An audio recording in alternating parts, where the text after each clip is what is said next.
Michelle Marsh, Mike Schneider, Warner Wolf, Dr. Frank Field, and the Channel 2 News team. This is Channel 2 News at 11.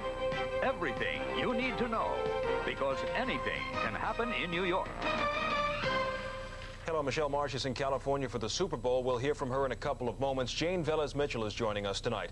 It has been a three-day commuter nightmare, but there's finally some hope tonight. The Long Island Railroad has put an offer on the table. Now it's up to the unions to decide. We have team coverage on the latest, and we begin with Channel 2's Long Island correspondent Josh Mankiewicz from the JFK Hilton on the Night Beat. Long Island Railroad President Bruce McIver entered a smoke-filled room at the JFK Hilton tonight to float a proposal that could end the strike. Almost all union leaders were present, and McIver emerged smiling, hoping the unions buy it.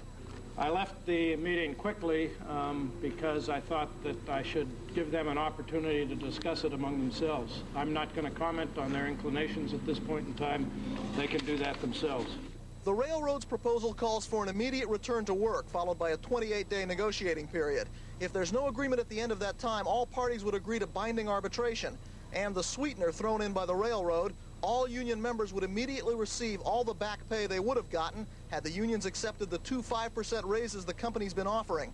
That comes to between $4,100 and $6,700 per worker to be paid immediately, but all workers must agree. Early reaction from the unions was mixed. You're against this arbitration if you don't settle, even with retroactive pay? Yes. Ask him again. So that mixes the plan. What? No, it doesn't. I don't think it does.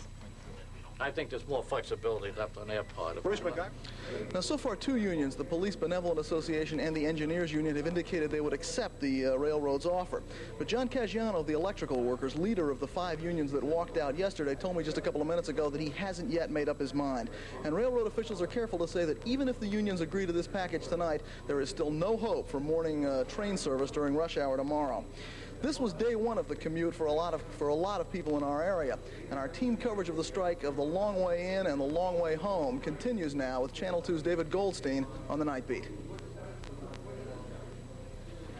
The crowds arrived at Shea as if they were here to see the world champions, but in reality, these former Long Island Railroad commuters were on the losing end of a union battle.